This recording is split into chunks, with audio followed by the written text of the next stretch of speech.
राम राम, सत श्री अकाल, आदाब। मैं डॉक्टर प्रबल सक्सेना आप सभी का अपने चैनल आज के बुंदेलखंड में हार्दिक स्वागत करता हूं, वंदन करता हूं। जैसे कि आज का आपको सभी को पता है कि आज का बुंदेलखंड एक कार्यक्रम को लेकर चल रहा है विगत 2-3 दिन से लगातार कि कौन होगा नगर पालिका अध्यक्ष या किसकी होगी नगर पालिका। इस पर द्वंद्व बरकरार है। दोनों ही प्रत्याशी अपना पसीना सड़कों पर बहा रहे हैं अपनी अपनी जीत के लिए। और इसी क्रम में आज हमारे साथ हमारे ख़ास मेहमान जुड़े हुए हैं जो हमारे साथ इस चुनावी चर्चा में शामिल होंगे और अपने विचार व्यक्त करेंगे। सबसे पहले आपका सबका बहुत बहुत स्वागत, वंदन, अभिनंदन। मैं आपका इंट्रोडक्शन कराना चाहता हूं। सबसे पहले हमारे साथ हैं श्रीमती ज्योति सिंह लोधी जी, जो कि पूर्व जिलाध्यक्ष हैं समाजवादी पार्टी की। इसके बाद हमारे आदरणीय भाई साहब हैं राजीव श्रीवास्तव जी, जो कि पूर्व नगर पालिका उपाध्यक्ष रह चुके हैं। और हमारे साथ हैं श्रीमती गीता मिश्रा जी, जो कि प्रदेश सचिव हैं समाजवादी पार्टी की। तो चलिए हम शुरुआत करते हैं इस चर्चा की। सबसे पहले दीदी आपसे एक चर्चा है, क्योंकि आप महिला हैं चूँकि, और चूँकि आप महिला हैं और ये सीट भी महिला है जी, तो आपको क्या लगता है कि जैसे कि हमने देखा है आगे चुनाव जो हुए हैं उसमें महिला जीती है, तो वोट महिला को मिलता है या उसके पति को देख कर दिया जाता है? महिला में इतनी सशक्तिकरण की क्षमता आज तक क्यों नहीं आ पाई? जैसे कि आप हैं, आपका नाम बिल्कुल अलग है, इस तरह से महिलाएं अपने आप को खड़ी क्यों नहीं कर पा रही हैं और क्या कारण है कि उन्हें किसी का सहारा लेना पड़ता है? क्या कारण है, तो इसका मैं आपको बताना चाहूँगी आपके चैनल के माध्यम से कि देश में, प्रदेश में और ज़िले में महिलाओं को बराबरी का हिस्सेदार तो बनाया जाता है, लेकिन उनको बराबरी समझा नहीं जाता है। कहीं ना कहीं उस महिला के पीछे एक पुरुष का हाथ होता है जो उसकी राजनीति में साथ देता है। लेकिन मेरा मानना ये है कि वर्तमान समय में सभी महिलाएं पढ़ी लिखी हैं और वो खुद भी निर्णय ले रही हैं, लेकिन परिवार का साथ भी जरूरी है। नहीं, बिल्कुल सही बात है, लेकिन अपने नाम के पीछे या आगे पति का नाम लगाना क्या आवश्यकता है इसकी? ये हमारी संस्कृति की पहचान है, हमें अपने पति का नाम लगाना चाहिए, मेरा मानना तो यही है। लेकिन अगर हम जिस पद पे हैं उस पद की गरिमा को भी बनाए रखना चाहिए जी, लेकिन पति इसको नहीं मानता। पति तो आपका नाम नहीं लगाता है। ये हमारी संस्कृति में है, ठीक है, मैंने मान लिया, लेकिन पति अगर खड़ा होता है तो क्या पत्नी का नाम लगाता है? समस्या यही है। मेरा प्रश्न यही है दीदी कि नारी को अपने आप में सशक्त कब महसूस करेगी, कब तक वो घर से बंधी रहेगी? क्या इस चुनाव के बाद, जैसे आपकी प्रत्याशी हैं नीलम चौबे जी, ठीक है, नीलम चौबे जी जो हैं वो अपने नाम के पीछे लगाए हैं, और जो जैन मैडम है वो भी अपने नाम के पीछे अपने पति का नाम लगाए। तो क्या जैसे कि पिछले बार होता रहा है कि उनके पति जो आते हैं वो पूरा कारोबार संभालते हैं या नगर पालिका को संभालते हैं, तो क्या ऐसा इस बार भी होगा? नहीं, मुझे नहीं लगता ऐसा इस बार होगा, क्योंकि दोनों ही प्रत्याशी शिक्षित हैं, एजुकेटेड हैं और वो अपना काम बखूबी संभाल लेंगी। नहीं, बहुत अच्छी बात है, बहुत अच्छी बात है। और एक बात और जानना चाहेंगे कि आपका जो संघर्ष रहा, आपने जो संघर्ष किया अपनी पार्टी में अकेले रह के, इसमें कितनी कठिनाइयां आपको आई और कैसे आप इस मुकाम तक पहुंची? देखिए, जब कोई नॉन पॉलिटिकल फैमिली से पॉलिटिक्स में उतरता है तो बहुत कठिनाइयों को सामना करना पड़ता है। मेरे साथ भी यही हुआ है। लेकिन आप अभी कह रहे थे कि पति का नाम, लेकिन मेरे पति का साथ, मेरे परिवार का साथ और जनता का साथ रहा तो मैं यहाँ तक पहुंची हूँ। नहीं, बिल्कुल होना चाहिए, ये एक अलग बात है कि पति का साथ होना चाहिए इसमें, लेकिन निर्णय जहाँ पर नगर पालिका में लेना है वहाँ महिला स्वतंत्र होना चाहिए कि वो नगर पालिका में रह के अपना निर्णय ले सके। मेरे कहने का मतलब ये इस बार ये आपको देखने को मिलेगा। चलिए, बहुत अच्छी बात है। आदरणीय भाई साहब, आपसे प्रश्न है कि आप पूर्व नगर पालिका उपाध्यक्ष रह चुके हैं और आप एक वरिष्ठ पत्रकार भी रह चुके हैं, तो आप किस तरीके से इस चुनाव को देख रहे हैं? देखिए, मुझे तो ये लगता है कि ये चुनाव जो है जी, बहुत लंबे समय बाद करीब 40 साल 35 साल बाद जी ऐसा देखने को मिल रहा है कि मुद्दों पर आधारित चुनाव हो गया। हमेशा इसके बीच में जो चुनाव लड़े गए जी 95 से 2000 के बाद या उसके उस समय से, तो ललितपुर शहर की जो स्थिति है या जिले की स्थिति है या पूरे प्रदेश की स्थिति है, हर आदमी जातिगत आधार पर चुनाव लड़ता था और त्रिकोणात्मक और चतुष्कोणात्मक संघर्ष होता हमें हर सीट पे दिखाई देता है। ललितपुर में पहली बार है कि 2 पोल हैं केवल, एक तरफ समाजवादी पार्टी है, दूसरी तरफ जो है भारतीय जनता पार्टी है। तो मतदाताओं के सामने सिलेक्शन करने का अब पूरा जो है चांसेस हैं कि हम काम के आधार पर जिताएं। अच्छा, इस पोलराइजेशन ने जो बीजेपी और समाजवादी पार्टी कांग्रेस की तरफ से जो हुआ है अलग अलग, इसमें पहली बार ऐसा देखने को मिला है कि जातिगत वितक टूट रहे हैं। जैसे ललितपुर में सबसे बड़ा वोट जो है कुशवाहा जाति का है, एक भी कैंडिडेट नहीं है, तो वो वोट खुले में घूम रहा है। बहुजन समाज पार्टी ने अपना वो प्रत्याशी घोषित नहीं किया, तो वो वोट भी जो है फ्री है। इतना बड़ा वोट परसेंटेज आप इसको फ्री देख रहे हैं, फिर छोटे छोटे समाजों का वोट परसेंटेज है। और मैं निश्चित मानूंगा कि काम जो होता है वो सिर चढ़ के बोलता है। अगर आपने अच्छा काम किया है, हमारे पुराने बुजुर्ग नेता शादीलाल दुबे का मैं नाम लेना चाहूंगा, इस शहर में शादीलाल दुबे से अच्छी कार्य योजना आज तक किसी ने भी नहीं दी। हमें उन पे फख्र है कि हमारे बीच में इतने सोशलिस्ट और इतने बड़े नेता पैदा हुए कि ललितपुर में सीवरेज ट्रीटमेंट प्लांट जो पहली बार जो है, जो गटर व्यवस्था जिसको हम बोलते हैं, वो पहली बार से उनके समय पे सर्वे हुआ था। और जी ये रामनगर का जो पुल जाता है, इसके पास जो है सर्वे करके ये स्लोप दिया गया था कि यहाँ पे जो है सीवरेज ट्रीटमेंट प्लांट लगेगा।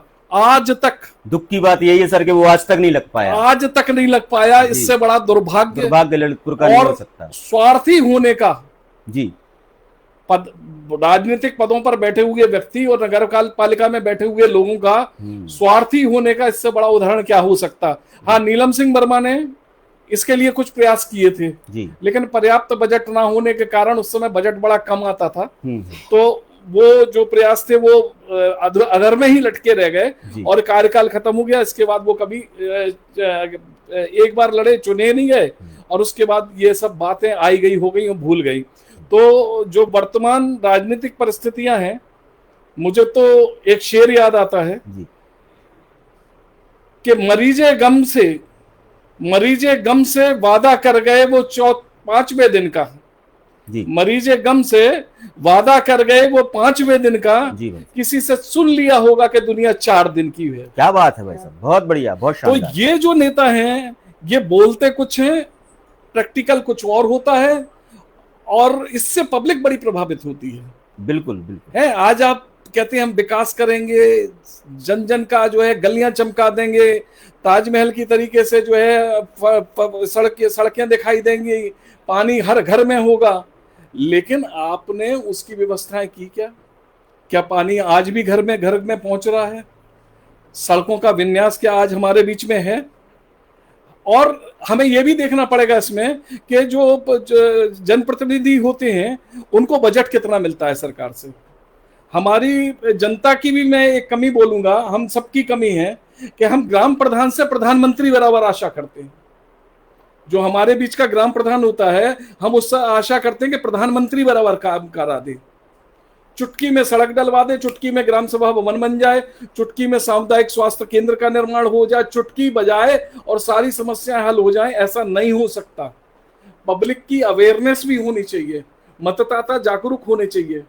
शहर के अंदर हमें स्वच्छ शहर कैसे रखना है, ये केवल नगर पालिका का काम नहीं है। लेकिन इस चुनाव में लग रहा है कि जनता जागरूक हो गई है। देखिए, जनता का जागरूक तब तक मैं जनता को जागरूक नहीं बोलूंगा जब तक अपने घर का जो आगे का हिस्सा है जी, जहां घर का अंदर का कूड़ा लाके आप बाहर फेंकते हो, वो जब तक नगर पालिका के जो स्वच्छता के डब्बे जो चलते हैं, जगह जगह ट्रैक्टर लग रहे हैं, दलीलें लग रही हैं, जब तक आप जो है उसमें नहीं डालेंगे जी, कूड़े करकट का स्वच्छ निदान नहीं करेंगे, पॉलिथीन मार्केट से कसम खा लेंगे कि हमको पॉलिथीन में सामान लेना ही नहीं है। दुकानदार कितनी भी कोशिश करे, आप घर से थैला लेके जाइए ना, आपकी जिम्मेवारी है अपने शहर को स्वच्छ बनाना। नाली रुक जाती, एक पन्नी जो है आप मानिए कि 3.5 टन का बोझ झेल लेती है एक सब्जी की पन्नी। इतना प्रेशर जो है, आप नाली में एक पानी जा रहा है और एक पन्नी अड़ जाए तो पूरा प्रेशर झेल लेती है, और वो फिर क्या करती है, उसी पानी को सड़क पर डाइवर्ट कर देती है। बिल्कुल। तो होता क्या है कि सुविधाएं सब हैं, सुविधाएं सब हैं, और आगे धीरे धीरे देखिए विकास भारत कहाँ था, हम अंग्रेजों से आजाद हुए हैं, हमारे पास मूलभूत क्या था और हमें क्या क्या मिल रहा है। हमने इसी ललितपुर में खड़ंजे के रिप्टे देखे हैं सड़कों में, खड़ंजे पे होते हुए आदमी पैरों में ठोकर खा के जमीन में गिरते थे, साइकिलें फंस जाती थी पलट जाती थी, साइकिलें फंस जाती थी पलट जाती थी। 1997 में जी पहली ललितपुर की सीसी रोड मैंने अपने वार्ड में डलवाई थी। 97 से लेके 25 साल, करीब 28 साल बाद वो सड़क चली, 28 साल तक अभी भी थी, लेकिन अभी नगर पालिका ने उसमें नए सिरे से रोड डलवाना शुरू की है। तो निर्माण कार्य में अगर ईमानदारी बरती जाए और उसमें जो है, जो जनप्रतिनिधि हैं, चाहे वो पार्षद हो चाहे नगर पालिका अध्यक्ष हो, अगर वो ये ठान लें कि हमको जो मिलने वाला, जो जिस तरीके से सिस्टम होता है कि हमको अपना स्वार्थ नहीं देखना है, वार्ड वासियों का स्वार्थ देखना है, तो निश्चित तौर पे नगर पालिका जो घोषणाएं की जा रही हैं बिल्कुल ऐसी ही होगी। लीपापोती जो हो रही है, लीपापोती बंद होनी चाहिए। जो मुंह से बोल, आप जो मुंह से बोल रहे हैं वो करिए। जी, हमारे साथ गीता मिश्रा जी भी हैं। आप बताइए, लीपापोती जो शुरू से चल दी आ रही है हमारे शहर में जी, और हम जिसे झेलते आ रहे हैं जी, इसको हम कैसे दूर कर सकते हैं, ये कैसे सुनिश्चित करें कि हम इसको दूर कर पाएं? देखिए, सबसे बड़ी तो दुर्भाग्य की बात है जी। कि हमारे जनपद में हम कई वर्षों से देखते आ रहे हैं ये लीपापोती ही चल रही है। हाँ। और ये रोड की लीपापोती नहीं है, नगरपालिका के अंदर भी लीपापोती चल रही है जी। जब तक नगरपालिका के अंदर की लीपापोती बंद नहीं होगी तब तक बाहर की लीपापोती कभी आप बंद नहीं कर पाएंगे। हम लोग हमेशा ठगे जाते हैं, बिल्कुल ठगे जाते हैं, है ना? जी। तो आप, और सबसे बड़ी चीज ये है कि नगरपालिका में जो भ्रष्टाचार है, हमने पहले भी देखे, काफी समय देखा नगरपालिका में, मुझे भी लगभग 25 साल हो ललितपुर में। जितनी भ्रष्टाचारी अब है, पहले के जमाने में ये था कि पार्षदों को सम्मान दिया जाता था, एक बोर्ड की बैठक बुलाई जाती थी और बहुत अच्छे से प्रस्ताव पारित होता था। आज तो आपस में पार्षद ही लोग लड़ रहे हैं, प्रस्तावों पे उंगलियां उठ रही हैं क्योंकि हमारा मुखिया अच्छा नहीं है, इसलिए सिस्टम खराब है। नेतृत्व जो कर रहा है, जो नगर पालिका अध्यक्ष है, वो नेतृत्व ठीक से नहीं। देखिए, मैं उंगली नहीं उठा रही हूँ क्योंकि मैं एक समाज सेवा से हूँ और एक बहुत अच्छी पार्टी से बिलोंग करती हूँ। मुझे अपने माता पिता ने जन्म तो दिया है, लेकिन माननीय मेरे श्रद्धेय नेताजी मुलायम सिंह आज दुनिया में नहीं है, वो अमर, उनका नाम अमर हो गया, उनने मुझे नाम दिया है। मैं उनको बारंबार अपने बचनों से प्रणाम करती हूँ, श्रद्धा सुमन अर्पित करती हूँ, जिन्होंने बहुत अच्छा मुझे एक नाम दिया। लेकिन आज हम लोग राजनीति में जिस तरीके से उतरे हैं, उस तरीके से हम चाहते हैं जिस जनपद में हम लोग रहते हैं उस जनपद का विकास हो।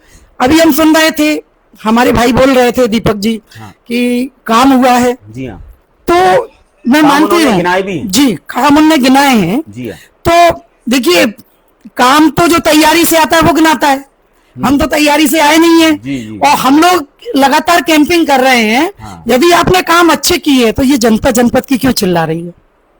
हाँ, ये बात सही है कि जनता जो है इस वक्त जो है सिर्फ रोडों की तस्वीर दे। अभी हम लोग तुलसी नगर में गए हुए थे, अभी के जस्ट 2 घंटे पहले की बात है।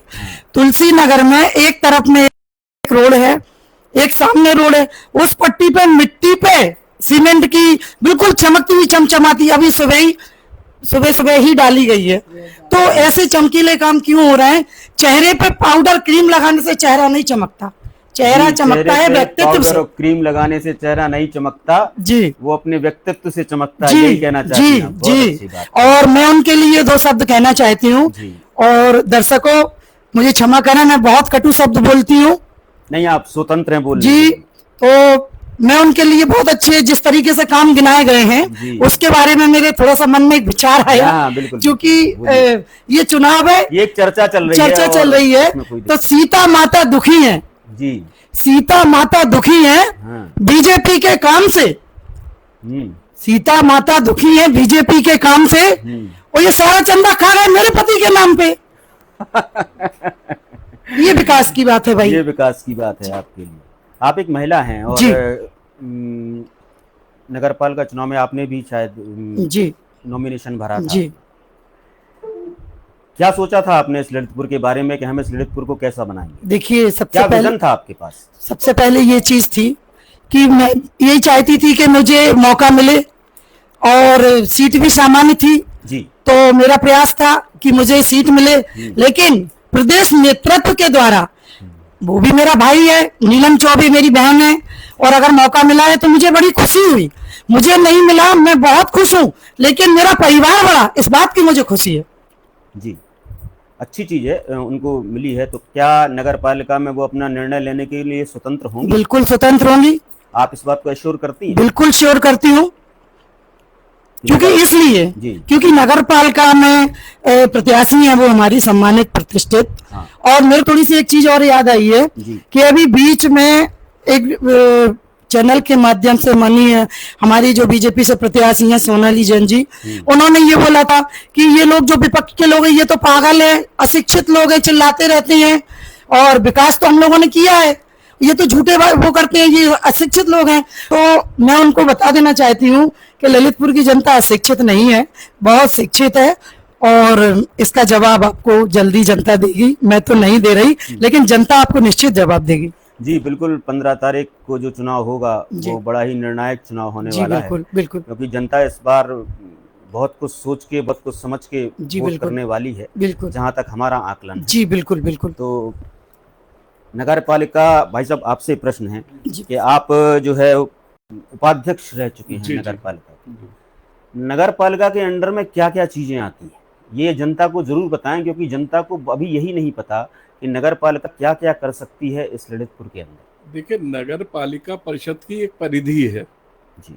उस परिधि में जो रेगुलेटेड एरिया है जितना उसमें आता है, और वो ही करीब करीब नगर पालिका का कार्य क्षेत्र है। जी। निर्माण से लेके और सफाई तक विभिन्न प्रकार के कार्य और टैक्सेशन। तो सबसे बड़ी बात यह है कि नगर पालिका में जो निर्माण कार्य होते हैं और जो सफाई की व्यवस्था है, इसके लिए ग्रांट मिलती है, शासन से फंड आता है, और इस फंड के द्वारा जो है शहर का विकास होता है। कभी कभी फंड की आमद काफ़ी अच्छी होती है जी। तो उस दरमियान विकास कार्य भी हमें दिखाई देते हैं। अब विकास कार्य की गुणवत्ता क्या है, मैं इस पे बात नहीं करूंगा, सर्वविदित है जी। गुणवत्ता पे मैं बात नहीं करना चाहता हूँ। चुनाव का माहौल है और मैं एक निष्पक्ष व्यक्ति हूँ, मैं किसी भी प्रकार से किसी पार्टी या उसको फेवर नहीं करता, और मैं चुनाव भी जब भी लड़ा हूँ तो निष्पक्ष निर्दलीय ही चुनाव लड़ा हूँ जी। तो मैं किसी बैनर की छाप अपने ऊपर, आगे भी निर्दलीय लड़ेंगे या किसी पार्टी से? कभी माई का आशीर्वाद रहा, अभी तो मैं सर्विस कर रहा हूँ जी जी, और समाज सेवा में संलग्न हूँ। अगर पीताम्बर माई का आशीर्वाद रहा जी और कभी मौका लगा तो निश्चित तौर पे ललितपुर की सेवा, जनता की सेवा करने के मन से चुनाव में उतरूंगा। बिल्कुल उतरे। किसी पार्टी से आपका सोच है, क्या है? मैं तो किस पार्टी की तरफ झुका होगा आप? देखिए, मेरा अपना मानना है जी कि राजनीतिक दल जो हैं उनके विचारधारा से कोई ना कोई किसी ना किसी हद तक प्रभावित होता है जी। बिल्कुल। आप आभा मंडल जो आपका है उस जो वर्तमान परिवेश है उससे दूर आप नहीं रह सकते, लेकिन व्यक्ति को अपने कार्यों पे इतना भरोसा रखना चाहिए, सतत संलग्न रहना चाहिए समाज सेवा में। मेरा अपना मानना है कि मैं राजनीति से और समाज सेवा से पिछले कई वर्षों से दूर हूं। आज मैं नगर पालिका की डिमांड करने लग जाऊं कि भैया मुझे, मैं पूर्व में फलाने सन में ये था, आज मुझे टिकट दिया जाए जी। तो मैं ये कहता हूं, मेरा आकलन करने वाला जो भी पैनल होगा, जो भी लोग होंगे, मेरा तत्काल प्रभाव से जो मेरा दावा है उसको खारिज कर देना चाहिए। आपका इशारा किसी तरफ जा रहा है? किसी की तरफ नहीं जा रहा मेरा इशारा। मेरा सिर्फ इशारा ये है कि मैं अगर समाजवादी, मैं अगर समाज सेवी हूं जी, तो मुझे समाज सेवा का जो तमगा है वो भी समाज से मिलना चाहिए। मेरी सक्रियता ही दिखाएगी कि मुझ में कितनी ताकत है। जी बिल्कुल। ठीक है ना। अगर आप सक्रिय नहीं है और बाद आप 50 साल बाद एकदम प्रकट हो जाए कि हमें चुनाव लड़ना है, और आप सेटिंग गेटिंग के आधार पर मान लीजिए कहीं से टिकट भी ले आए, तो क्या करेंगे आप? आपको राजनीतिक अनुभव है नहीं, आप किसी के पिछलग्गू बनके या पिट्ठू बनके किसी को बना के आप राजनीति में उतरेंगे, आप कभी सक्सेस नहीं होंगे, अपने आपका नाम भी खराब करेंगे। अभी जो दोनों प्रत्याशी खड़े हैं, हाँ जी, आपको क्या लगता है दोनों में से? मुझे लगता है दोनों अनुभवी नहीं। मुझे ये बात दोनों के परिवार देखिए ये दोनों जो बहुएं हमारी खड़ी हुई हैं, एक बहन है मेरी और एक बहू है जी। तो मैं दोनों के बारे में आपको बताना चाहता हूँ कि जैसा अभी आपने शुरुआत करा था नारी शक्ति को लेके, तो देखिए हम सनातन धर्मी हैं जी, और हमारा जन्म से लेकर मृत्यु तक इसी धर्म में होनी है और इन्हीं संस्कारों में होनी है जी। हमारे यहाँ कहा जाता है यत्र पूजन्ते नारी रमन्ते तत्र देवता जी, बिल्कुल पूरे विश्व में वसुधैव कुटुम्बकम और यत्र पूजन्ते नारी रमन्ते तत्र देवता का सिद्धांत प्रतिपादित किया है सनातन धर्म ने। बिल्कुल किया है, इसीलिए तो मैंने प्रश्न पूछा था सर। तो सुनिए मैं आपको बता रहा हूँ, नारी जो है जी, उसका नाम वो अपने हम जो है नारी का नाम आगे लगाते हैं, ठीक है ना। हमारे देवी देवताओं को देखिए आप, सीताराम, राधे कृष्ण, ठीक है। हमने माता को, शक्ति को सर्वप्रधान माना है, बिल्कुल। तो ये तो कहीं है ही नहीं कि हमने पत्नी को पीछे लेके उस पे राज किया। आज भी ये दोनों जो बहुएं हैं या लड़कियां हैं, ये जब समाज में आएंगी तो मुझे नहीं लगता कि अगर इनमें से कोई भी एक चुनता है तो वो हस्बैंड का ज्यादा दक्ष वो हस्तक्षेप बर्दाश्त करेंगी। अभी तक तो और मेरे को तो इन दोनों को कसम है। हाँ, ये बात आप बिल्कुल सही कह रहे हैं। अपने निर्णयों पे, परिवार के निर्णय और व्यक्तिगत अपने हस्बैंड के निर्णय को हावी नहीं होने देना। बहुत अच्छी बात। ये दर्शक जो देख रहे हैं यहाँ पे, आप समाज सेवा में तभी आगे बढ़ोगी, अग्रणी होगी, और आप नारी समाज को कुछ दे पाओगी, नारी का अस्तित्व बचा पाओगी, जब आप अपने जो भी निर्णय है, जो भी कार्य हैं, स्वयं करना और पतिदेव से बोलना मैं आपकी इज्जत करती हूं, लेकिन अपने कार्यकाल में मैं वही करूंगी जो मेरा विवेक बोलेगा। बिल्कुल, जो दर्शक हमारे ये देख रहे हैं वो इस बात को बहुत अच्छे से सुने, और जो हमारे प्रत्याशी हैं दोनों, वो इस बात को बहुत अच्छे से सुने कि अगर वो स्वयं निर्णय लेंगे तो आगे उनके रास्ते खुलेंगे, उनका सामाजिक स्तर और ज़्यादा बढ़ेगा और इस ललितपुर का विकास बहुत ज़्यादा हो पाएगा। एक नारी शक्ति के हाथों एक इतिहास लिखा जाएगा। तो दीदी, आपसे प्रश्न है मेरा कि आपकी जो नीलम चौबे जी हैं, वो कह रहे हैं कि वो बहुत योग्य है और आपकी प्रत्याशी बहुत योग्य नहीं है, ऐसा कुछ, तो आपको क्या लगता है, योग्यता में कोई अंतर है क्या? नहीं, योग्यता में बिल्कुल अंतर नहीं है। हमारी प्रत्याशी एजुकेटेड है और वो सही निर्णय लेंगी। जिस दिशा में निर्णय लेने की जरूरत होगी, जिस क्षेत्र में जिस चीज की जरूरत होगी, उस क्षेत्र में वो निर्णय लेंगी जी। उनकी आपकी उनसे बात भी हुई होगी? आप मैं उनके साथ कन्विंसिंग कर रही हूँ, कैंपेनिंग कर रही हैं। हाँ जी।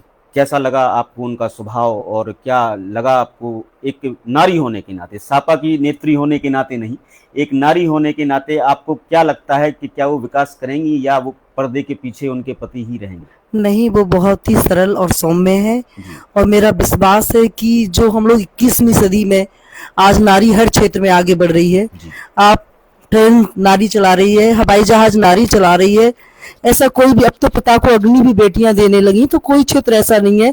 ओलंपिक मेडल बेटियां जीत के ला रही हैं, तो ऐसा कोई क्षेत्र नहीं है जहां महिला वर्क नहीं कर रही हो। और अगर हमारी नीलम चौबे जी विजयी होंगी तो निश्चय ही वो क्षेत्र में अच्छा काम करती नजर आएंगी आपको। हम शुभकामनाएं देते हैं आपको भी और जैन मैडम को भी कि अच्छे से चुनाव लड़ें और जो भी जीते वो इस ललितपुर में विकास की गंगा को आगे बढ़ाए। हमारे बीच हमारे धर्मेंद्र जी भी हैं। धर्मेंद्र जी, आपका कोई प्रश्न हो तो? बिल्कुल। जैसे कि हमने अभी पिछले 15 दिन से लगातार नीलम जी से फेसबुक के माध्यम से बहुत सारी बातें सुनी और उन्होंने बहुत मेहनत कर रही हैं। तो जब उनसे शुरुआत में कुछ पूछा गया तो वो इनकम्फर्टेबल थी, लेकिन धीरे धीरे अब वो लग रहा है कि कंफर्टेबल हो गई हैं। तो अभी जैसे उनने कोई एजेंडा हम लोगों को नहीं बताया है, जैसे हम जब घर पे जाते हैं तो हमारी श्रीमती जी, हमारी बेटी पूछती है कि पापा इनको तो पहले कभी फेसबुक पे देखा नहीं था, अखबार में देखा नहीं था, तो एकदम से पैरासूट आया और वो आई और एकदम से प्रचार में आ गई। देखिए हमारे जिले में जो दोनों प्रत्याशी हैं, दोनों ही नए चेहरे हैं, लेकिन शुरुआत कहीं ना कहीं से तो होती है। इन्होंने शुरुआत कर दी है और आगे ये लंबी लड़ाई लड़ेंगी। बहुत अच्छी बात है। जैसे अभी आप समाजवादी पार्टी की तरफ से आए हैं और आप काफ़ी सीनियर लीडर भी हैं इस पार्टी की, तो जनपद ललितपुर के अगर विकास की बात पर हम लोग फिर से आ जाएं तो आप सब ने एक जनपद ललितपुर का अपने दिमाग में खाका तैयार किया होगा कि हमारा जो जनपद ललितपुर हो वो ऐसा हो, क्योंकि हर एक व्यक्ति को, जैसे मान लीजिए अगर मैं कल अपना घर बनवाने जाऊं तो मुझे सबसे पहले नक्शा बनवाना होगा कि हाँ ये हमारा घर इस टाइप से बनेगा, यहाँ ड्राइंग रूम होगा, इधर बेडरूम, इधर किचन होगी। इस प्रकार जैसे आप जनप्रतिनिधि हैं तो आप लोगों ने कुछ खाका तैयार किया होगा जी। क्योंकि अभी आप देखें तो आपको दर्शक चूंकि लाइव देख भी रहे हैं, क्योंकि यहाँ पर अगर हम देखें तो बहुत सारे दर्शक आपको सुनना चाहते हैं। देखिए समाजवादी पार्टी का हमेशा से एजेंडा रहा हो कि विकास हो। हम लोग जहां अगर राजनीति में आए हैं तो गांव में किसानों से लेके शहर में पढ़े लिखे बच्चों के लिए हर तरफ समाजवादी पार्टी कर रही है।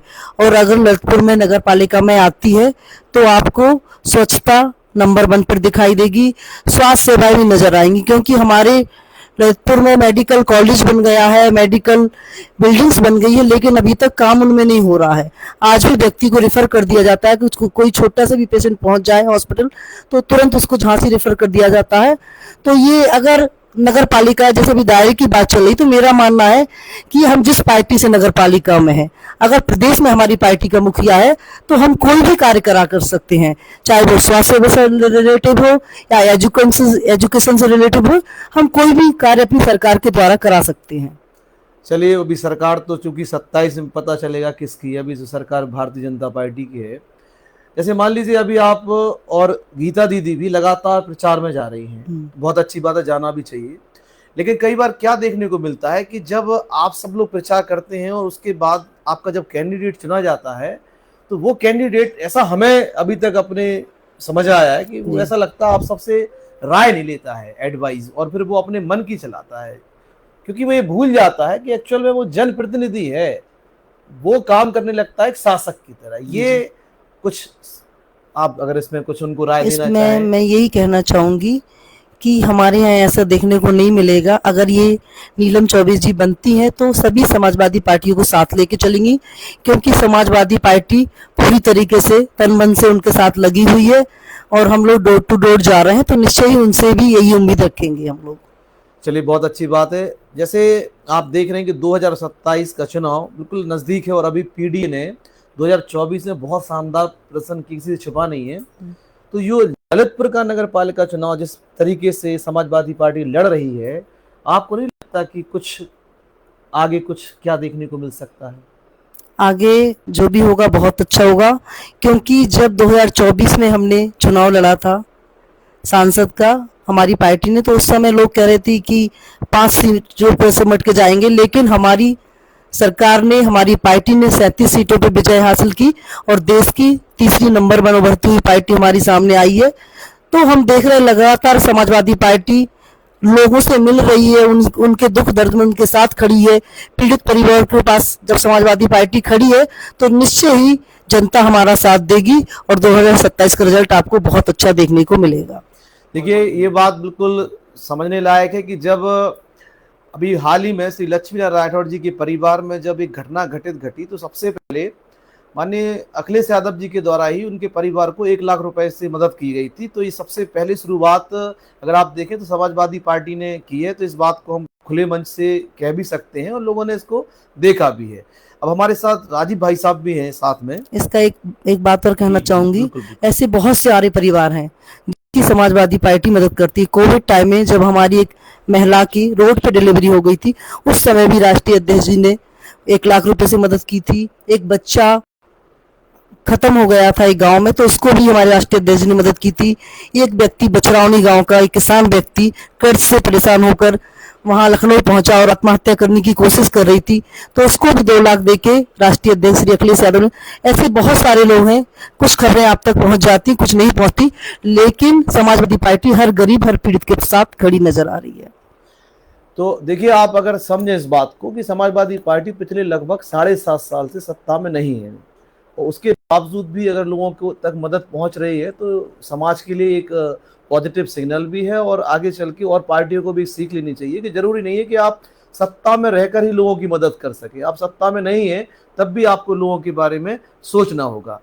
जाहिद भाई साहब, जैसे आप इतने वरिष्ठ पत्रकार हैं, तो हम आपसे चूंकि प्रश्न नहीं पूछ सकते नहीं, हैं, मैं ये चाहता हूं कि चूंकि आज दो नेत्रियां आपके समक्ष हैं, जी हाँ, तो मैं अब आपको ये मंच दे रहा हूं, आप दोनों नेत्रियों से आने वाले चुनाव के बारे में और जनपद ललितपुर के विकास के बारे में आप कुछ खुद ही डिस्कस करें। देखिए, मैं सबसे पहले ज्योति सिंह जी से ये पूछना चाहूंगा कि वर्तमान परिप्रेक्ष्य में जो चुनाव चल रहा है, पार्टीगत मुद्दों को अलग निकाल दीजिए, नारी शक्ति की बात करते हैं, फिर नारी शक्ति पे आ जाते जी हैं। जी जी, ललितपुर में बहुत ये जरूरी दूसरा विषय है। चांस होगा कि जब कोई नारी जो है नगर पालिका अध्यक्ष बनने के जा कुर्सी पर आसन होगी, तो नारी शक्ति को कितनी सुदृढ़ता मिले और उनके कार्य कैसे हों, इस पर आप प्रकाश डालिए।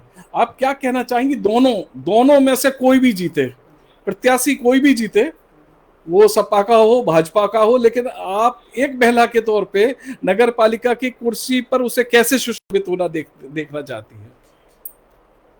देखिए, मैं यही कहना चाहूंगी कि दोनों प्रत्याशियों में से जो भी नगर पालिका के चेयरमैन बनेगी, उससे मैं यही उम्मीद रखूंगी कि वो आदि आबादी का साथ दे, क्योंकि शहर में महिलाओं के साथ अत्याचार हो रहे हैं, उनकी कोई सुनने वाला नहीं है।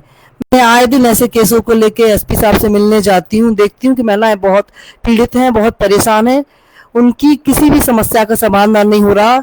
शहर में अभी मैं एक मोहल्ले में कैंपेन कर रही थी, तो पिंक टॉयलेट बनी हुई है, लेकिन उस पे ताले लगे हुए हैं, जंग लग गई उन तालों में, वो खोल ही नहीं जा रहे हैं। महिलाओं को बहुत सारी असुविधाओं का सामना दिन पर दिन करना पड़ता है, लेकिन कोई समझता ही नहीं है, उनकी महिलाओं की परेशानी कोई समझता ही नहीं है। तो इन प्रतिनिधियों जो भी बनेंगे, मैं उससे यही उम्मीद रखूंगी कि आप महिलाओं, पीड़ित महिलाओं की उनकी प्राथमिक समस्याओं का समाधान अवश्य करवाएं, तभी महिला सशक्तिकरण को हम आगे बढ़ा पाएंगे। देखिए, बहुत बड़ी बात, जब विचार मंथन होता है जी जी, तो सार ऊपर आता ही आता है। जी जी, और ऐसे में हमने देखा कि इतना बड़ा मुद्दा निकल के सामने आया जिसको हम रोज देखते थे। हम रोज देखते थे कि पिंक टॉयलेट्स में ताले लगे हुए हैं, बहुत सारे टॉयलेट्स में ताले लगे हुए हैं जो जन सुविधा के लिए उन मोहल्लों में खोले गए थे जहां घर घर में शौचालय उपलब्ध नहीं है, और रोज की प्रक्रिया इसके समाधान के लिए लोग बाग सड़कों पर, महिलाएं सड़कों पर बैठती थी। तो ये बड़ा अच्छा टॉपिक सामने आया, और मैं बुंदेलखंड, आज का बुंदेलखंड चैनल के माध्यम से इस जिला प्रशासन को और नगर पालिका में जो अभी वर्तमान में पदस्थ अधिकारी हैं उनसे ये रिक्वेस्ट करना चाहूंगा कि देखिए, पिंक टॉयलेट्स का जो ऑपरेशन है जितनी जल्दी संभव हो आप कराइए। ये बहुत बड़ी समस्या है, और ये हमारे पूरी, जिसको हम मातृशक्ति बोलते हैं, उससे जुड़ी हुई समस्या है। प्लीज इसको जल्दी से इसका निस्तारण कराइए। ज्योति जी ने ये बहुत बढ़िया मुद्दा उठाया, मैं इनको प्रणाम करता हूं, आपने बहुत अच्छी बात उठाई है। अब मैं गीता मिश्रा जी से पूछना चाहूंगा कि एक लंबे समय से आप राजनीति में संघर्ष कर रही हैं, और मैंने आपको देखा कि जब आप एक परिवार की बहू बन के आई थी, और आज आपका प्रखर रूप भी मैंने कई बार समाजवादी पार्टी के आंदोलनों में देखा, और मैं आज आपके साथ परिचर्चा में शामिल हूं।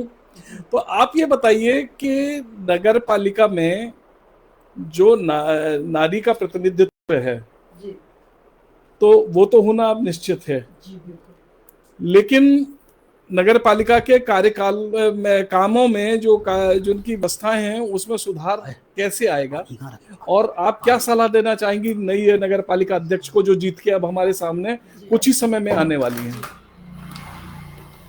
मैं सबसे पहले भाई साहब को बहुत बहुत प्रणाम करते हुए अपनी वाणी को आगे बढ़ाती हूँ।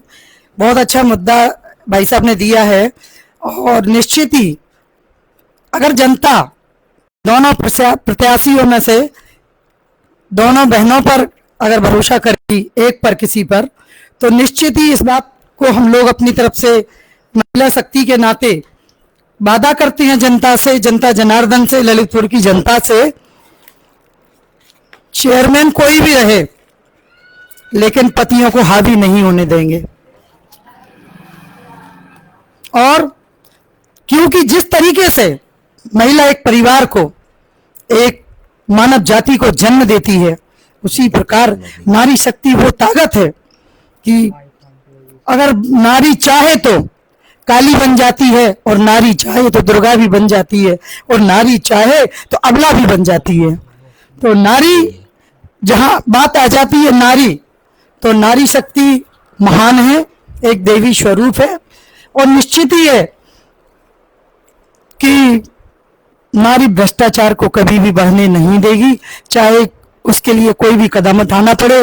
यदि ललितपुर की जनता अगर वाकई में विश्वास करेगी तो निश्चित ही वो दिन दूर नहीं है कि ललितपुर को स्मार्ट सिटी बनाने का काम नारी ही करेगी। बहुत अच्छी बात है। आपसे एक प्रश्न है जी कि ललितपुर में मतलब आप देखिए, राहुल गांधी जो है उन्होंने आरोप लगाया था कि वोटों का भ्रष्टाचार हुआ है।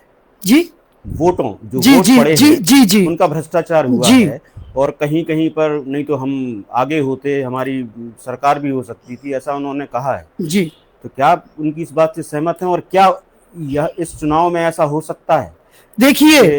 देखिए ये बात तो किसी से छुपी नहीं है। आप लोग पत्रकार हैं और बहुत अच्छे से जानते हैं कि वोट चोरी तो होती है, और वोट चोरी जो राहुल गांधी जी ने जो बात की है वो बात बिल्कुल सही है, कहीं ना कहीं से बिल्कुल सत्य है। और ललितपुर चुनाव पर भी हम लोगों को संदेह है कि प्रशासन हावी होगा, लेकिन समाजवादी पार्टी 1 to 1 चुनाव है। समाजवादी पार्टी अगर प्रशासन, जनता सुन रही है और जनता का ये चुनाव जनता लड़ रही है, चाहे बीजेपी का चुनाव हो चाहे समाजवादी पार्टी का चुनाव हो, ये जनता चुनाव लड़ रही है। यदि प्रशासन अगर इस चुनाव पे हावी होगा तो वो जनता उनको जवाब देगी और जनता हावी नहीं होने देगी, इस बात का हम वादा करते हैं। बहुत बहुत धन्यवाद। Over to sir. सर पूछिए आप। बहुत बड़ी बात अभी सामने आई कि हमारी एक राष्ट्रीय पार्टी के जो सर्वे सर्वा हैं उन्होंने ये कहा कि वोटों में सेंध लगाई जाती है, वोटों की चोरी होती है, जो वोटर मशीन है उनको हैक कर लिया जाता है, ईवीएम्स को। जी। और अभी तो हमारी बहन ने ये भी बात कह दी कि बैलेट से भी जो चुनाव होगा उसमें भी गड़बड़ी हो सकती है। तो मेरा जो अनुभव है मैं आपको बताता हूँ, किसी भी प्रकार से ईवीएम हैक नहीं की जा सकती, ये नॉनसेंस। अच्छा, बिल्कुल गलत आरोप है। और सूबे में आप सोचिए, एक फिर मैं वही बात बोलूंगा, मैं किसी पार्टी से बंगाल पश्चिम बंगाल जीत सकते थे। आप पश्चिमी बंगाल नहीं जीत सकते थे, आप कहीं नहीं जीत सकते थे, जहां आपकी सरकारें, आप कहीं नहीं जीत सकते थे। तो आप ये कहना तो छोड़ दीजिए कि गलती हमारी है और पड़ोसी के कानों में ठो। सर मेरी तो कोई गलती नहीं है, पड़ोसी का लड़का हमारे बच्चे को सिखा गया था, तो आप उसको पकड़ो। आरोप हमारे बच्चे ने किया है। आप नंबर नहीं ला पा रहे हैं, आपकी अक्षमता है, आपने समाज में मैसेज अच्छा नहीं दिया। मैं तो ये बात करूंगा, वर्तमान में मैं जिस तरीके से देख रहा हूं कि डबल इंजन जो सरकार है, जो प्रदेश में एक मुख्यमंत्री बैठा हुआ है, एक सनातन धर्मी आदमी जिसके पास एक लंगोटी एक कुर्ता पहनने के लिए खड़ा हूं, और दौलत के नाम पे 5 लाख की भी पूंजी नहीं है, जो तखत पे सोता है, चटाई पे सोता है, 3 बजे उठ के अपनी दैनिक क्रियाएं करता है, उसका ना बैंक बैलेंस है ना उसके खानदान में, आप जाके देख लीजिए। एक प्रधानमंत्री है, वो भी दिन भर में 4 घंटे आराम करता है, रात दिन देखिए निर्णय गलत हो सकते हैं जी, निर्णय गलत हो सकते हैं, लेकिन व्यक्तिगत गलत आदमी को नहीं होना चाहिए। तो मैं ये मानता हूं कि उत्तर प्रदेश में लॉ एंड ऑर्डर कुछ कारण ऐसे हो सकते हैं कि जहां परिस्थितियां कभी कभी विपरीत हो जाती हैं, लॉ एंड ऑर्डर की समस्याएं खड़ी हो जाती हैं, लेकिन जानबूझ के योगी जी के राज्य में कोई भी गुंडा तत्व, कोई भी एंटी सोशल जो व्यक्ति है, वो अराजकता फैलाने की कोशिश नहीं करेगा। और मैं तो एक चीज आप सभी को आश्वस्त करना चाहता हूं, जो मैंने लोगों की कार्यशैली देखी है जी मैं बहुत प्रभावित हूं ललितपुर जनपद के एसपी से। जी मैंने ऐसा भी देखा है, आपने बहुत कम देखा होगा, मैंने उनके कार्यकाल में ऐसा भी देखा है कि उन्होंने भारतीय जनता पार्टी के पदाधिकारियों के खिलाफ भी एफआईआर लिखी है। ये इतने समय का, मैं पॉलिटिकल रूप से भी स्टूडेंट लाइफ में पॉलिटिक्स में रहा हूं और बराबर 18 साल पत्रकारिता की, उसके बाद एक बड़े ग्रुप में मैं काम कर रहा हूं, तो मैंने इस पूरे पीरियड में ऐसा एसपी नहीं देखा, पाई ऑनेस्ट जी। दूसरी चीज, डीएम नया है, इनकी पहला कार्यकाल है जी और अभी बहुत ऊर्जावान और बहुत इनको काम करना है आगे जी। ये आईएएस जब चुने जाते हैं, देश की टॉप जो ब्रेन होते हैं उनमें से वो एक होते हैं। कोई भी आदमी, कोई भी यंग व्यक्ति कभी किसी पार्टी का मोहर लगवा के अपने आप को स्थापित नहीं करना चाहेगा। इलेक्शन निष्पक्ष होगा, और अगर निष्पक्ष नहीं होता है तो हम जनता वाले तो आंखें खोल के देख रहे हैं ना, हम अपने वोट का सदुपयोग करेंगे, हम अपने वोट का सदुपयोग करेंगे। लेकिन बस मुझे एक चीज की कमी दिखाई दे रही है इलेक्शन में। होता क्या है कि जब हम सांसद का चुनाव लड़ते हैं, विधानसभा का चुनाव लड़ते हैं, तो उन चुनावों में घर घर जो है जो पोलिंग बूथ से रसीद जाती है जी जाती है, उनसे क्या होता है, आदमी को बड़ा सहारा मिल जाता है कि यार फलाने सेंटर में हमारा वोट है, हमें वहां जाता है, उस लाइन में लग जाता है, और उसका एक इंटरेस्ट होता है कि बुलौआ आया, जैसे बोलते हैं ना कि पीले चावल भेजे, तो वो एक तरीके से आमंत्रण है जो रसीदें घर घर जाती हैं। तो वो इस बार तो हुआ नहीं है, तो मुझे डर है कि कहीं वोटिंग परसेंटेज पे असर नहीं आ जाए, वोटिंग परसेंटेज पे असर नहीं आ जाए, वोटिंग परसेंटेज हो सकता है कम हो, इस बार कम होगा, ये मुझे एक आशंका लग रही है। जी, तो मेरा ठीक है, जो भी दर्शक इसको देख रहे हैं जी, जो भी सुन रहे हैं, मेरा करबद्ध निवेदन है कि देखिए, हम लोकतंत्र की जो शहरी इकाई है उसके मुखिया का चुनाव कर रहे हैं जी। तो इस लोकतंत्र के मंदिर में उस दिन आप दर्शन करना या घंटा बजाना, अपना वोट देके घंटा बजाना ना भूलें, क्योंकि ये बहुत बड़ा मौका है। फिर 5 साल आप यही बोलेंगे, अरे अगर हमने वोट दे दिया होता तो फलाना प्रत्याशी जीत गया होता। तो कृपया मौका ना दें, लाइन लगा के आए, घर से बच्चों को, जो भी आपके वोटर्स हैं उनको लेके निकलें, बुजुर्ग माताओं और हमारे सम्मानित नागरिकों के लिए व्हीकल भी पोलिंग बूथ तक के लिए है, फिर वहां से व्हील चेयर भी मिल जाती है, तो उनसे भी उनका वोट करवाएं। और जितना अधिक वोट परसेंटेज होगा, हमें प्रतिस्पर्धा उतनी ही अच्छी देखने को मिलेगी, और जो भी जीतेगा, इन दोनों प्रत्याशियों में से जो भी जीतेगा, मेरा अपना मन कह रहा है कि अच्छा काम करेगा, और अतीत को मिटाकर, अतीत की जो कालिमा है, जो कहा जाता है कि नगरपालिका मैनेज हो जाती है, तो अभी तक होती आई है, अभी तक होती आई या नहीं आई है, लेकिन नहीं होती, करीब करीब ऐसा देखने को मिलता है।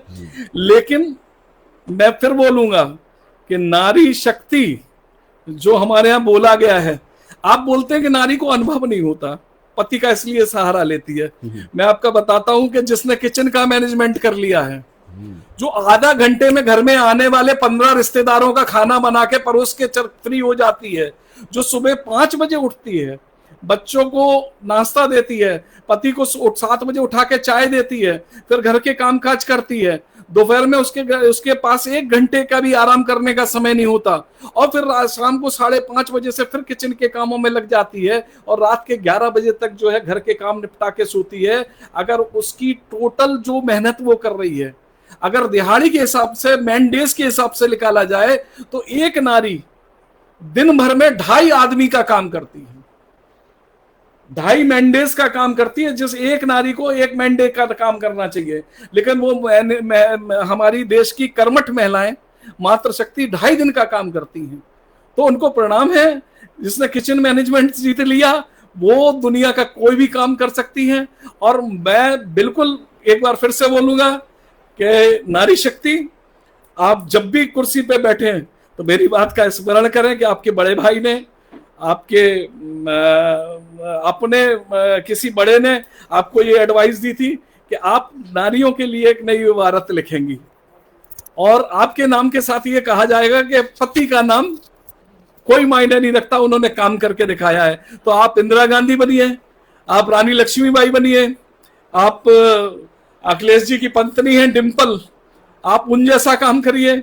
और भी नारी शक्ति हमारे देश में है, सैकड़ों नारी शक्ति है। मैं तो ये कहूंगा ममता बनर्जी से भी मैं बहुत प्रभावित हूँ। जातिगत आरोप लगते रहते हैं, पार्टी पॉलिटिक्स करती चलती रहती है, लेकिन शेर की तरीके से वो नारी शक्ति का प्रतिनिधित्व करती हैं। तो इसी तरीके से आप भी काम करिए और जो है नारी शक्ति का नाम रोशन करिए। ज्योति जी, आपसे हमारा एक प्रश्न है, जैसे कि नारी शक्ति की बात चल रही है, तो अभी 9 अक्टूबर को बहन मायावती जी ने इस तरह से आप लोगों की पार्टी पर आरोप प्रत्यारोप लगाए कि टिकट का जो पैसा आता था वो समाजवादी पार्टी मुखिया अखिलेश जी ने कभी भी पार्क में नहीं लगाया। तो इससे आपको नहीं लगता कि 3 दिन में चुनाव में एकदम से अजीब सा बदल गया? देखिए, मैं कहना चाहूंगी कि समाजवादी पार्टी ने कभी भी टिकट के लिए पैसा नहीं लिया है जी। वो टिकट नहीं, क्योंकि अखिलेश जी पर आरोप लगाया गया है मायावती जी के द्वारा कि जो पार्क टिकट का पैसा, जो पार्क में हम लोग जब जाते हैं तो उसका जो पैसा आया तो अखिलेश जी ने पार्क की व्यवस्था में नहीं लगाया, उस पैसे को अन्य कार्यों में लगा दिया। देखिए, हमारे राष्ट्रीय अध्यक्ष अखिलेश जी ने सारा पैसा पार्क में लगाया है। बहन मायावती जी के बारे में एक बात कहना चाहूंगी कि वो 9 साल से क्यों सो रही थी। जब से अखिलेश जी ने पीडीए का नारा शुरू किया है तभी से क्यों जाग गई है, जागी हुई है या उन्हें जगाया जा रहा है? क्योंकि बीजेपी को लग रहा है कि पीडीए पे हम पर हावी हो रही है, इसलिए बीजेपी ही बहन मायावती जी को जगाने का काम कर रही है और इसलिए वो इस तरह के आरोप श्री अखिलेश यादव पर लगा रही है। आपको नहीं लगता कि जो नगर पालिका का चुनाव टेस्टिंग का है, अगर मान लीजिए मायावती जी की बात जो उनके वोट हैं उन तक पहुंच गई तो फिर आपको तो बहुत भारी नुकसान है? नहीं, बहन जी की बात उनके लोग समझने लगे हैं, क्योंकि पीएडी का जो कार्यकर्ता है वो पढ़ा लिखा है, वो बाबा साहब के विचारों को लेके आगे बढ़ा है और उन्हें लगने लगा है, पीडीए के जो कार्यकर्ता उन्हें लगने लगा है कि बहन जी कहीं ना कहीं हमारे वोटों का फायदा उठा रही थी और हमारे लिए कुछ नहीं कर रही है। तो वो समझदार हो गया है और निश्चय ही पीडीए अखिलेश जी के साथ खड़ी है और आगे भी खड़ी रहेगी। देखिए, अभी 2027 आने वाला है और ज्योति सिंह को जब से हम लोग देख रहे हैं एक जुझारू महिला नेत्री के रूप में देख रहे हैं समाजवादी पार्टी। तो क्या माने 2027 में आपको क्या दिख रहा है समाजवादी की तरफ से ललितपुर में आपके लिए विशेष तौर पर? देखिए, मुझे अपने राष्ट्रीय अध्यक्ष श्री अखिलेश यादव जी पूर्ण विश्वास है, वो जो भी निर्णय लेंगे वो सर्वोपरि होगा, क्योंकि उनका निर्णय सिर्फ ज्योति सिंह के लिए नहीं है, पूरे उत्तर प्रदेश के लिए है, उत्तर प्रदेश के विकास के लिए है, उत्तर प्रदेश की महिलाओं के विकास के लिए है। जो बच्चे पढ़ लिख गए हैं उन्हें नौकरियां नहीं मिल रही हैं, ये उनके लिए है। तो वो जो भी निर्णय लेंगे वो सर्वोपरि होगा। मैं पार्टी की वर्कर हूँ और एज ए वर्कर अच्छे से काम करूंगी। दीदी, आपको भी पिछले कई सालों से जी एक ही पार्टी में देख रहे हैं जी अनवरत, क्योंकि जब से हमें याद है आप समाजवादी पार्टी में ही रही हैं जी। तो आपको कभी जब टिकट बढ़ती है तो आपको बुरा नहीं लगता कि कभी आपको भी कोई विधायक की टिकट मिल जाए, आपको नगर पालिका अध्यक्ष की टिकट मिल जाए? हर बार आप इस कंपटीशन, इस दौड़ में पीछे कैसे रह जाते? पीछे नहीं हूँ, मैं सबसे आगे हूँ, बिल्कुल सबसे आगे हूँ और मुझे बड़ी खुशी होती है। ये तो व्यवस्था है, व्यवस्थापक की, परिवार की जो सिस्टम होता है उस सिस्टम के अनुसार व्यवस्था बांटी जाती हैं और मैं तो सौभाग्यशाली मानती हूँ कि आज समाजवादी पार्टी में 2007 से लगातार समाजवादी पार्टी में हूँ और सक्रिय कार्यकर्ता हूँ और माननीय नेताजी की बड़ी शुभचिंतक सिपाही थी। और ये सोचिए कि मैंने माननीय नेताजी की पुण्यतिथि पर अपना देहदान भी कर दिया है। इससे बड़ा सौभाग्यशाली बात क्या होगी? तो देखिए, आप समझ सकते हैं कि गीता मिश्रा जी एक सच्ची समाजवादी हैं और इन्होंने अभी नेताजी की पुण्यतिथि पे अपनी संपूर्ण देहदान करने का फॉर्म भी भर दिया है। तो आप समझिए कि समाजवादी पार्टी भी पब्लिक के लिए काम कर रही है और आगे आने वाले चुनाव इस बारे में बहुत सारे निर्देश देने वाले हैं कि आखिरकार 2027 किस ओर करवट लेता है। राजीव भाई साहब, आप अपनी बात कंटिन्यू रखना चाहें। मैं चूंकि कंक्लूजन के जनता को क्या संदेश देना कंक्लूडिंग के उसमें हैं हम लोग, तो मैं ललितपुर वासियों से एक नगर पालिका का पूर्व उपाध्यक्ष होने के नाते, एक जिम्मेवार नेता होने के नाते, एक समाज सेवी वर्ग से होने के नाते मैं सिर्फ ये कहना चाहूँगा कि देखिए, चुनाव हर 5 साल बाद आता है और 5 साल के कार्यकाल में आपने बहुत कुछ देखा और सहा है। अच्छा भी आपके साथ हुआ होगा, कुछ बुरा भी आपने सहा होगा। तो मेरिट और डिमेरिट पे जाके किसकी क्या मेरिट्स हैं और उसके क्या डिमेरिट्स हैं, ऐसे प्रत्याशी का चयन करिए कि जो अगले 5 साल आपको सुकून से आपकी गलियों में, सड़कों पे, सार्वजनिक जगहों पे, ललितपुर में एक ही पार्क है कंपनी बाग, उसमें, और जो जनहित के कार्य हैं वो कराने में सक्षम हो। आप जाति पे नहीं जाइए, आप पार्टी पे नहीं जाइए, क्योंकि हम अपने परिवार का, शहर का एक मुखिया चुन रहे हैं। ललितपुर हमारा पूरा परिवार है और हम सब इस उपवन के एक एक फूल हैं जो जातिगत व्यवस्थाएं या हम अलग अलग रूप से रह रहे हैं। तो हमको इस उपवन को सदैव हरा भरा बनाने के लिए, सुंदर बनाने के लिए, एक एक चीज को व्यवस्थित रखने के लिए स्वयं भी योगदान देना पड़ेगा और जो आगामी अध्यक्ष हैं या जो हमारे प्रत्याशी हैं उनको भी इस बात के लिए प्रेरित करना पड़ेगा कि अगला, अगर आपको 2.5 साल बाद दोबारा भी चुनाव मैदान में आना पड़ेगा तो ये 2.5 साल आपकी अग्नि परीक्षा है। कर शपथ, अग्निपथ, अग्निपथ, अग्निपथ। धन्यवाद जी। आप भी जनता को क्या संदेश देना चाहेंगी अपने माध्यम? मैं जनता से हाथ जोड़कर निवेदन करती हूँ कि ये चुनाव आपका है, क्योंकि आप, जैसे हम गली गली जा रहे हैं और आप चिल्ला रहे हैं, तो ये चिल्लाने का समय नहीं, ये कर दिखाने का समय है। अगर अभी आप सभी चाहते हो को आपका ललितपुर भी स्वच्छ हो, सुंदर हो, उसका विकास हो, आपके यहाँ हर नगर पालिका के अंतर्गत जो मूलभूत सुविधाएं मिलनी चाहिए वो मिले, तो आप लोगों से निवेदन है कि आप नीलम चौबे जी को वोट दें और साइकिल पर उन्हें विजय बनाएं, तो निश्चय ही आपकी शहर की दिशा और दशा आपको बदलती हुई नजर आएगी। धन्यवाद। जी, गीता मिश्रा जी, आपसे, आप जनता को क्या संदेश देना चाहेंगी? मैं जनता को यही संदेश देना चाहती हूँ कि आने वाली 15 तारीख को, और दिवाली नजदीक है, तो यही मान के चलिए कि ये हमारी 15 तारीख दिवाली के रूप में मनाया जाए और अधिक से अधिक मतदान करके आशीष नीलम चौबे जी को विजय बनाने का काम करें। और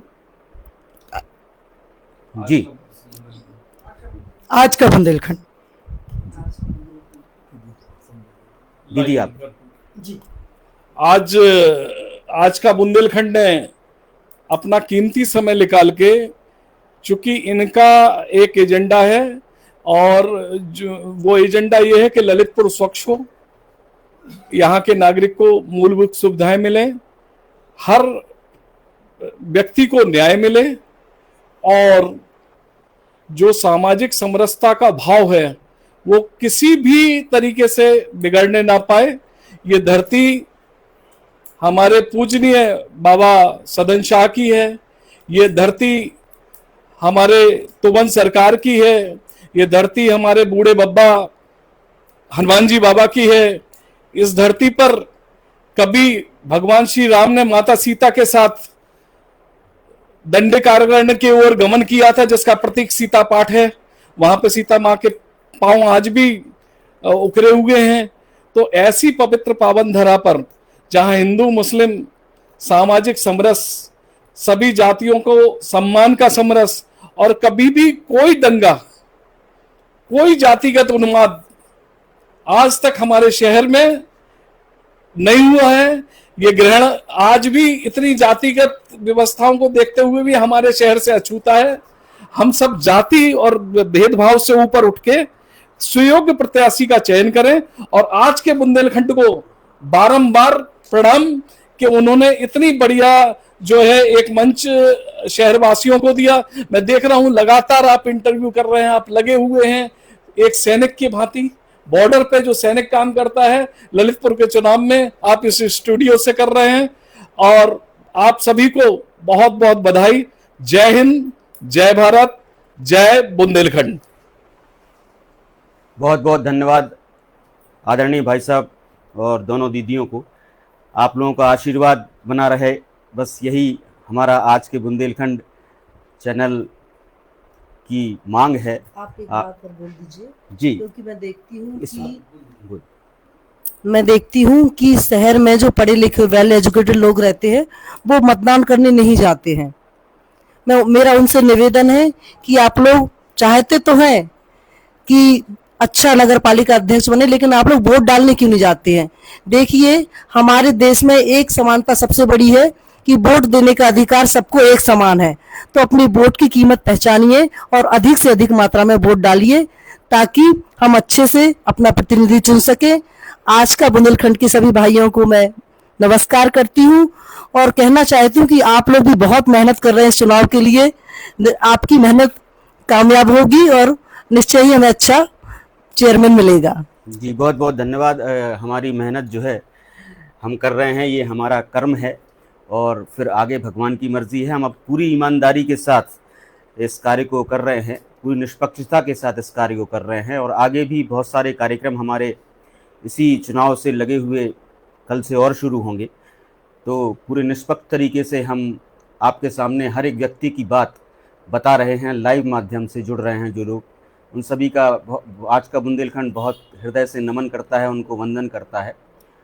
और आज के कार्यक्रम में आप सभी का आने के लिए बहुत बहुत आभार, बहुत बहुत धन्यवाद प्रेषित करता है आज का बुंदेलखंड। और अपनी बात ख़त्म करूँगा कि किसी आहट पर लौटती आई मेरी रुकती सांसें, पर अफसोस कि वो कदम तुम्हारे न थे। बहुत बहुत धन्यवाद। बहुत बहुत धन्यवाद डॉक्टर प्रबल सक्सेना जी, बहुत बहुत धन्यवाद। मेरे चुनाव में और